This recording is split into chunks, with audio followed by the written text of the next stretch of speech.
प्रकाश ब्रह्म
परमात्मा के हो जाओ, उस परम पिता परमात्मा के बन जाओ, तो फिर कोई कष्ट नहीं आएगा। आज आत्मदेव जी के अंदर ऐसा वैराग्य जागा, ऐसा वैराग्य जागा कि घर को ही छोड़ दिया और वन में जाकर के भागवत जी के 10वें स्कंद का पाठ किया और भगवत धारणा। यहाँ पर गोकर्ण जी महाराज ने मन में विचार किया, सोचा मैं भी क्या करूंगा, यहाँ पर मुझे भी कहीं ना कहीं किसी तीर्थ पर चला जाना चाहिए। महाराज गोकर्ण जी तीर्थ स्थल पर जाते हैं। यहाँ पर धुंधकारी का केवल अकेला राज्य है। अब महाराज धुंधकारी अपनी माँ से कहता है मुझे धन दो, दौलत दो। माँ कहती है बेटा सब तूने तो समाप्त कर दिया, मैं कहाँ से दे दूं? हाँ, तूने तो मेरे घर को बर्बाद कर दिया, अब क्या चाहिए?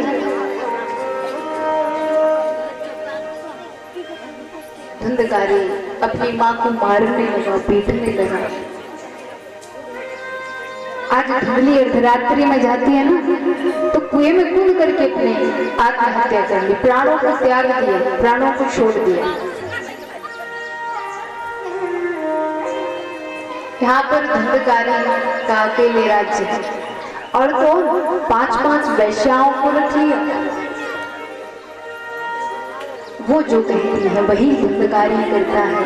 वो कहते हैं धन लाओ तो धन लाता, वो कहते गहने लाओ तो गहने लाता। जो धुंधकारी से वैश्याएं कहती वही करने लगे। एक दिन वैश्याओं ने सोचा यदि इसे सजा मिलेगी साक्षात हमें भी सजा मिलेगी, इसलिए क्यों ना हमारे पास बहुत सारा धन हो गया, सारा इकट्ठा करके ले जाएंगे। आज वैश्याओं ने प्लान बना लिया, धुंधकारी आएगा उसे समाप्त करना है। धुंधकारी मांस मदिरा में मद होकर के आया। वैश्याओं ने पकड़ा, महाराज रस्सी से कस के बांध दिया और जलते हुए आग के अंगार उसके मुख में डाल दिया, जिसके कारण उसकी मृत्यु हो गई और उसको जमीन में गाड़ दिया। सारा महाराज जो धन था लेकर के वैश्या चली गई वहां से। लेकिन यहाँ पर धुंधकारी प्रेत बन गया। क्या बन गया? प्रेत। क्योंकि धुंधकारी ने अपने जीवन में इतने पाप कर लिए थे, प्रेत बनना निश्चित था। यहाँ पर इनके बड़े भाई, छोटे भाई जो है ना गोकर्ण जी महाराज, इनको पता चला कि मेरा छोटा भाई धुंधकारी मारा गया। गोकर्ण जी महाराज तीर्थ स्थल से अपने गांव में आते हैं और अर्धरात्रि का समय था।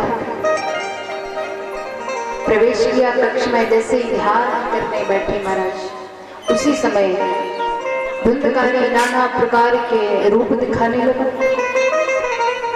कहीं हाथी बन जाए, घोड़ा बन जाए, अग्नि बन जाए, आदि आदि करके कई प्रकार के रूप दिखाने लगा।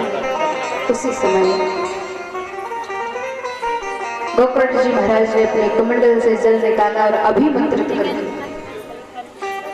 उस प्रेत के ऊपर छिड़का, तो वह प्रेत आत्मा बोल पड़ी, अहम भ्राता तुद्योस्मि धुंधकारी दिनाम आत्मा स्वकीय नेव दोषेण ब्रह्मत्व नाशतम।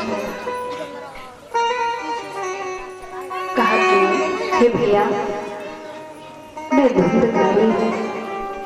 गोकर्ण जी ने कहा कि अरे धुंधकारी तुम्हारी मुक्ति नहीं हुई क्या? हाँ, मैंने तुम्हारे नाम के पिंडदान किए, गया काशी गया, लेकिन आपकी मुक्ति नहीं हुई क्या? धुंधकारी बोला भैया मैंने जीवन में इतने पाप कर लिए, इतने पाप कर लिए, इतने पाप कर लिए कि नंबर 1 का पापा बन गया। हाँ, पहला नंबर मैंने पापों में पा लिया, इसलिए मेरा मोक्ष नहीं हुआ, मेरी मुक्ति नहीं हुई। मुक्ति का अर्थ समझते हो आप? मुझे सुनने को मिलता है अगर कोई इस संसार को छोड़ करके चला जाए ना तो लोग कहते हैं मुक्ति हो गई, उसे मोक्ष नहीं कहते। अरे इसे जीते जी मोक्ष नहीं हुआ, मरने के बाद क्या मोक्ष होगा? हाँ, जिसे जीते जी मोक्ष नहीं हुआ उसे मरने के बाद कोई मोक्ष नहीं हो सकता। मोक्ष का मतलब समझते हो? जो मोह माया से क्षय हो जाए, जो मोह माया से दूर हो जाए उसे मोक्ष कहते हैं। आज धुंधकारी ने कहा कि भैया मैं ऐसा वैसा पापी नहीं हूँ, मैंने इतने पाप किए अपने जीवन में, मैंने पाप किए कि नंबर 1 का पापी बन गया। जैसे कई लोग होते ना, कोई झूठ बोलने में भी नंबर 1 होते ना, कोई दौड़ने में नंबर 1 होते, और कोई महाराज खाने में भी बड़े नंबर 1 होते हैं। ऐसे ही धुंधकारी महाराज इतने पाप कर लिए उसने जीवन में, इतने पाप कर लिए कि नंबर 1 का पापी बन गया। कहा कि भैया आप ही मेरी मुक्ति का उपाय बता सकते हो, मेरा मोक्ष कैसे होगा, मेरी मुक्ति कैसे होगी? गौकर्ण जी महाराज ने कहा भैया आप चिंता मत करो, मैं आपके मोक्ष का उपाय ढूंढता हूँ। और महाराज प्रातः काल होते ही गौकर्ण जी महाराज बाहर निकले, सूर्य की गति को रोक दिया। सूर्य देवता से कहा कि हे सूर्य देवता मुझे बताइए, जो प्रेत योनि में चला जाए उसे मोक्ष कैसे प्राप्त होगा? आकाशवाणी है। कहा कि हे गौकर्ण जी महाराज यदि आप मोक्ष की बात करते हैं तो श्रीमद् भागवत की कथा कीजिए। कि आवाज केवल गौकर्ण जी महाराज ने नहीं, समस्त ग्रामवासियों ने सुनी। तो महाराज सुंदर एक व्यास मंच लगाया गया। गौकर्ण जी महाराज वक्ता बनकर के बैठे हैं, व्यास बनकर के बैठे हैं। समस्त ग्रामवासी आए, एक 7 गांठ वाला, 7 ग्रंथि वाला बांस लगाया। और गौकर्ण जी महाराज ने कहा कि हे धुंधकारी भैया आप जहाँ कहीं भी हो आकर के आसन से विराजमान हो जाए, क्योंकि धुंधकारी तो प्रेत था और प्रेत तो आसन से कभी बैठ ही नहीं सकता। इसलिए धुंधकारी बांस की पहली ग्रंथि में जाकर के बैठा। लाठीले 7 गाठियों की उस बड़े भाई को थाम दिया। लाठीले 7 गाठियों की उस बड़े भाई को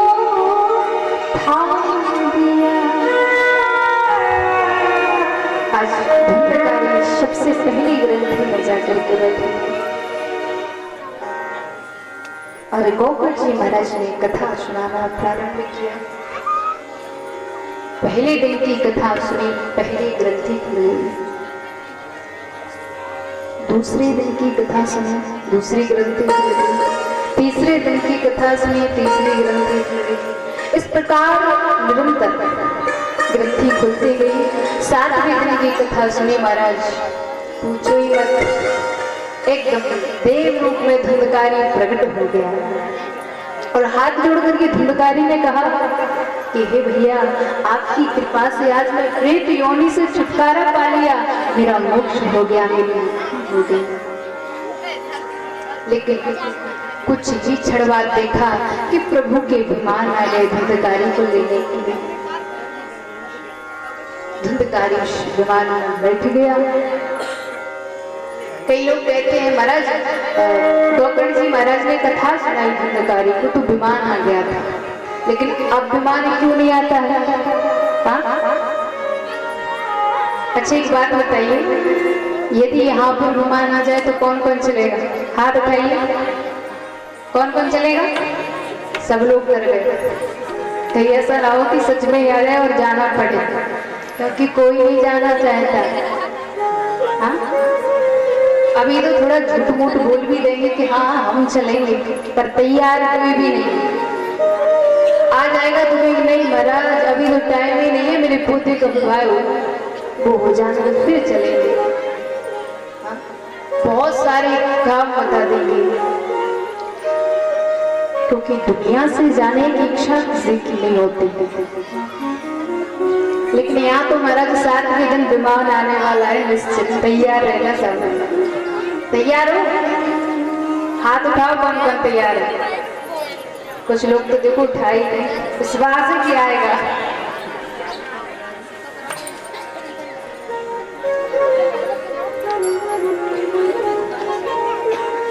भगवान की कथा जो भगवत भाव को प्राप्त कराने वाली है। आज धंधकारी जैसे विमान में बैठा ना, और जैसे ही जाने लगे तो गोकर्ण जी महाराज ने रोक लिया। भगवान के पार्षद से कहा थोड़ा रुकिए महाराज, कथा तो सबने सुनी, पर विमान धंधकारी के लिए ही क्यों? हम सब क्या ऐसे ही बैठे थे? किसी एक के लिए आप विमान आ जाए तो आपके मन में शंका जागेगी, थोड़ा मन में प्रश्न जागेगा, एक के लिए हमारे लिए क्यों नहीं? कथा तो हम भी सुन रहे थे। देखो मैं थोड़ा प्रार्थना करता हूँ, आप जो शोर कर रहे हैं ना, हमारे जो छोटे छोटे राधे कृष्णा, इनको थोड़ा शांत बना करके रखिएगा, क्योंकि आप जितनी शांति का वातावरण देंगे उतना ही आनंद है। क्योंकि कथा बड़ी की है। क्या धुंधकारी ने ये कथा को सुना? पार्षदों ने कहा कि महाराज बात ऐसी नहीं है, कथा सबने सुनी, कथा वही थी, लेकिन कथा सुनने में भेद है, कथा सुनने में अंतर। अब यहाँ पर भी कई ऐसे भक्त होंगे जो बातें कर रहे हैं आपस में, है ना, और कई भक्त ऐसे भी ध्यान से सुन रहे हैं, क्योंकि घर में तो बातें कर नहीं पाते। एक कथा ही मिली जो आकर के बैठे और इसकी बुराई, जिस प्रकार धुंधकारी ने कथा को श्रवण किया वैसे सब लोगों ने नहीं। धुंधकारी ने कथा को दिल से सुना है, हृदय से सुना है, क्योंकि श्रोता भी 3 प्रकार के होते हैं। जानना चाहोगे? श्रोता 3 प्रकार के होते हैं। जो सर्वप्रथम होते हैं महाराज, उसे हम कहते हैं श्रोता, हृदय से कथा सुने, जो दिल से कथा सुने वो श्रोता है। और जो दूसरे नंबर के होते हैं महाराज, ये बड़े खतरनाक होते हैं। हाँ, एक ऐसे होते बोले ये होते हैं घर में तो सोने के लिए जगह बचती नहीं है, तो सोचते चलो क्या कर रहे हैं, थोड़ा कथा में बैठाएंगे आराम से, थोड़ा चैन की दिन सोएंगे, 3 घंटे बाद में देखा जाएगा जो हो। तो कहीं टिकने के लिए थोड़ा दीवार हो या कोई बल्ली हो, तुम्हारा जाके ऐसे 3 घंटे सोएंगे सीधे, और जयकारा लगाई व्यास जी ने सोई जाते। बोले आज की कथा में बड़ा आनंद है। और किसी बगल वाले ने पूछ लिया कैसा आनंद आया, कौन सा प्रसंग सुन लिया तो इतना आनंद आया? कहते ये पता नहीं है, आनंद बहुत है, पर सच तो ये है आनंद कथा में नहीं सुनने में आया। और जो तीसरे नंबर के होते हैं तो और भी महान होते, पूछो ही मत। बोले कैसे होते? बोले तीसरे नंबर के जो होते ना, ये क्या करते हैं, एक कथा में आएंगे, कथा तो सुनना दूर की बात है, पहले तो देखेंगे पूरी पांडाल, कुछ ना कुछ बुराई ढूंढ लेते। बोले सजावट तो बढ़िया की, थोड़ा और डेकोरेशन हो जाता और भी अच्छा लगता। कथा में आएंगे और व्यास जी में बुराई निकालेंगे। बोले व्यास जी कथा बढ़िया करे, थोड़ा दृष्टांत, श्लोक, भजन कम कह, कुछ आता नहीं, ज्यादा कुछ ज्ञान नहीं, कुछ ना कुछ कमियां निकालना, वो सरौता होता है। जो देखा ना हमारे बूढ़े बड़े दादाजी सुपारी काटते ना सरौता से, वही सरौता है, मतलब नाना प्रकार के तर्क वितर्क करना, उन्हें कहते हैं सरौता। मानो किसी ना किसी बात को काटना है, बुराई निकालनी है, तो इन पे कथा सुनी नहीं जाती है महाराज, इस कान से सुनी और उससे निकाल बस। यही कथा है। और मैं आपको बता दूं, ना तो भगवान श्रोता को मिलते हैं और ना ही भगवान श्रोता को मिलते हैं। भगवान मिलते हैं यदि तुम्हारा जो श्रोता को मिलते हैं, भगवान को श्रोता को मिलते हैं जो हृदय से कथा सुनते हैं, दिल से कथा सुनते हैं। श्रोता बन के जो कथा सुनते हैं, भगवान में मिलते हैं। और जो वास्तव में भक्त होते हैं, वो महाराज पता नहीं कितनी दूरी से दौड़ करके चले आते हैं, ना उन्हें ये पता कथा कहाँ हो रही है। ऐसे भाव में डूब जाते हैं महाराज, गोविंद के भाव में डूब करके प्रभु की कथा सुनते हैं, गोविंद की कथा सुनते हैं।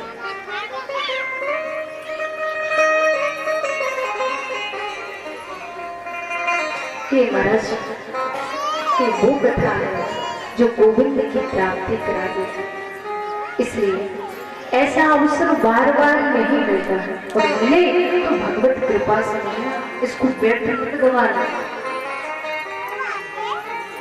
एक बड़ा प्यारा मैं आपको दृष्टांत सुनाऊं। एक कोई मैया थी, तो उसने भागवत की कथा की अकेले, खूब पैसा खर्च किया, लाखों करोड़ों की कथा करवाई, बड़ा सुंदर डेकोरेशन मारा, बड़ी सुंदर व्यास मंच बनवाई, बढ़िया से शोभा यात्रा निकाली गई, जैसे आगे आगे मैया पीछे पीछे। और जैसी शोभा यात्रा हुई, व्यास जी आसन पर बैठे, मैया आगे आई और तकिया लगा करके सो गई। महाराज जी को बड़ा आश्चर्य हुआ, अरे ये मैया लाखों रुपया खर्च कर रही है, करोड़ों पैसे खर्च कर रही है, आकर लेट के क्या लेट क्या करूंगी? तो माता जी सो गई, कल जरूर पूछूंगा कि मैया आपने इतना पैसा खर्च किया है, आप कथा तो सुन ही नहीं रहे। कोई बात नहीं, दूसरे दिन की कथा हुई, और जैसे ही मैया सोने वाली थी, हाथ जोड़ने व्यास ने, मैया मैया थोड़ी मेरी बात सुन लो। बोले महाराज जी कहिए। मैया एक बात समझ में नहीं आई, आपने इतना पैसा खर्च किया है, लाखों करोड़ों रुपया लगाया है श्रीमद् भागवत की कथा कराने में, लेकिन आप कथा तो सुनते ही नहीं हो, हाँ आगे आकर के सो जाती हो। मैया बोली अरे महाराज आप पैसे की बात कर रहे हो ना, तो इससे ज्यादा पैसा तो मैंने अपनी नींद की गोलियों में लगा दिया, पर ऐसी नींद नहीं आई जैसी कथा में है। ऐसी प्यारी नींद मुझे आज तक आई है, मुझे कथा में बहुत प्यारी नींद। कथा तो महाराज फूलों की सेज है, जो आते ही नींद आ जाती है। तो कि मेरे गोविंद की कथा ही ऐसी है महाराज, जहाँ समाधि लग जाए। गौकर्ण जी महाराज ने कहा कथा तो सबने सुनी, पर दिमाग के लिए क्यों? पार्षदों ने कहा जैसे धुंधकारी ने कथा सुनी, ऐसे सभी ने नहीं। आप पुनः कथा कीजिए, सबके लिए दीवान है। धुंधकारी भगवत ध्यान पुनः कथा हुई, दोबारा कथा हुई, तो महाराज सभी के लिए विमान आए, और गौकर्ण जी के लिए तो साक्षात भगवान आए, हृदय से लगाया, कंठ से लगाया, और सभी भगवत धाम के लिए गए। यहाँ पर सूत जी महाराज कहते हैं कि हे ऋषियों, एक कथा जो है ना, ये मुक्तिदायी है। महाराज यहाँ पर जय जयकार हो गए, यहाँ तक कि साक्षात श्री हरि भगवान प्रकट हो गए, भोलेनाथ जी भी प्रकट हो गए, प्रहलाद जी नृत्य करने लगे, उद्धव जी नृत्य करने लगे, अर्जुन कासा बजाने लगे, यहाँ तक कि श्री हरि भगवान प्रसन्न हो गए। सुखदेव भगवान स्वयं पधारे, बोल पड़े स्वर्गे शक्ति न चैत कैलासे वैकुंठे नास्त्यं रसा अतः भवन्तु सद्भाग्या मामा मुञ्चति करहि चित्। कहा कि ये जो कथा आप सुन रहे हो ना, ये देवताओं को भी दुर्लभ है महाराज, वो भी तरसते हैं। ये कथा हमें मिल जाती, हमारा जीवन धन्य हो जाता। वो भी लालायित रहते हैं। एक कथा आपको बैकुंठ में नहीं मिलेगी, ये कथा आपको कैलाश पर्वत पर नहीं मिलेगी, तो कहाँ मिलेगी? बोले भारत की धराधाम पर आपको ये कथा बहती हुई गंगा प्राप्त हो जाएगी। ये जो कथा है ना बड़ी दुर्लभ है। आप सभी ने ये महात्मा की कथा सुनी, की वंदना नहीं की, केवल और केवल सत्य की वंदना की है, सत्य को वंदन किया है। प्रथम स्कंद में प्रथम जन्मादिश्यतो बयादितरता सुचारिते सुविग्रह सरा तेरे ब्रह्म हृदयादि कवे मह्यन्ति अतिशूरा तेजो वारिमृदाम यथा विनिवहो यत्र शरीरो प्रश्नो धावनं शुभेन सदा निरस्तकुहकम् सत्यं परं धीमहि। श्री व्यास जी महाराज ने प्रथम स्कंद में और प्रथम श्लोक लिखा है, जन्मादिश्य यतोऽन्वयादितरतः चार्थे सुविद्यः स्वराट्। इसमें देवी की वंदना नहीं, केवल और केवल शक्ति की वंदना की, जिसके संकल्प मात्र से इस सृष्टि का सृजन होता है। ऐसे कभी कभी जिसकी माया से ये संसार हमें शक्ति जाना पड़ता है। जैसे अंधकार में अगर हमें लंबी सी रस्सी दिखाई दे तो सर्प का भ्रम होता है, सर्प नजर आता है। ऐसे ही इस संसार को असत्य है ना, असार है, वो कभी कभी प्रभु की माया से हमें सत्य जाना पड़ता है। हमें लगता है ये संसार सत्य है, लेकिन वो सत्य नहीं है। और जिन पर कभी कभी श्री हरि की कृपा होती है ना, तो उन्हें ये संसार असत्य लगता है। उसी प्रभु की माया से जो इस माया में फंस करके गोविंद का नाम लेते रहते हैं, वो संसार सागर से पार हो जाते हैं। इसलिए सत्य की वंदना की, क्योंकि सत्य से बड़ा कोई धर्म नहीं है। धर्म का दूसरे शिष्य समाना आगम निगम पुराण बताना सत्यम व्रतम धीमहि, क्योंकि साच गरावर तप नहीं, झूठ गरावर पाप, जाके हृदय साच है ताके हृदय। इसके हृदय में सत्यता है, सत्य है, प्रभु ही उसी से मिलते हैं। हम कभी कभी कहते हैं सत्यनारायण सत्यनारायण सत्यनारायण, लेकिन कभी उस सत्य को अपनाना नहीं चाहते, बस बोलते ये। नारायण को कभी याद नहीं करते, और जो नारायण की प्रिया है, पत्नी है, उसको ऐसे पकड़ करके रखते हैं कि छोड़ने का प्रयास ही नहीं करती। लक्ष्मी हाँ माया को जो खूब भजती, माया माया सब भजे माधव भजे ना कोई, जो कोई माधव भजे तो माया चेरी है। आप लगे रहते ना दिन रात माया माया माया, और माया की जगह यदि माधव माधव माधव कहने लग जाओगे ना, तो ये माया तो महाराज आपकी दासी बन जाएगी, आपकी चेली बन जाएगी। भगवान कौन है आपको पता है? कौन है? मायापति। कौन है भगवान? मायापति। तो मायापति को भजो ना। जब मायापति आपके हो जाएंगे तो ये माया तो आपके पीछे पीछे दौड़ेगी। लेकिन हम सत्य को भजना नहीं चाहते। अब आप ही सोचिए, पत्नी पूज रही हो, पति को कोई पूछे ना तो पत्नी को बुरा लगेगा ना। अब लक्ष्मी मैया को तो खूब पूजते हो, खूब पूछते हो, पूजा करते, नारायण की कोई पूछ ही नहीं, कोई सम्मान ही नहीं। तो मैया कहती है ऐसी जगह मैं 1 मिनट भी नहीं रुकूंगी और मैया वहां से चली जाती है। फिर रोते हाय लक्ष्मी, हाय लक्ष्मी, हाँ हाथ से छूट करके चली जाती। ये वही लक्ष्मी है हमारा जिसके पीछे बहुत कुछ कर जाते हैं। इस लक्ष्मी के पीछे इंसान कितना कहां तक नहीं गिर जाता है। हाँ?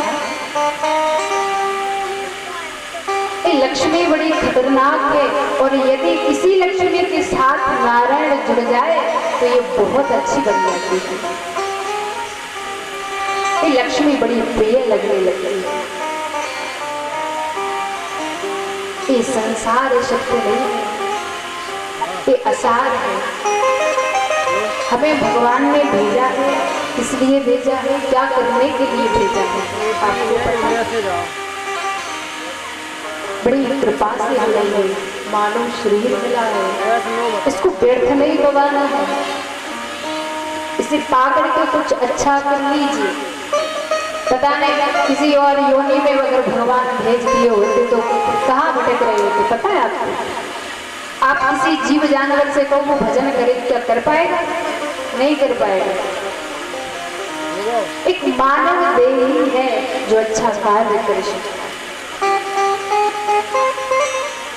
एक कुम्हार मिट्टी से कुछ बना रहा है, बड़ा प्यारा दृष्टांत है, ध्यान से सुनिएगा।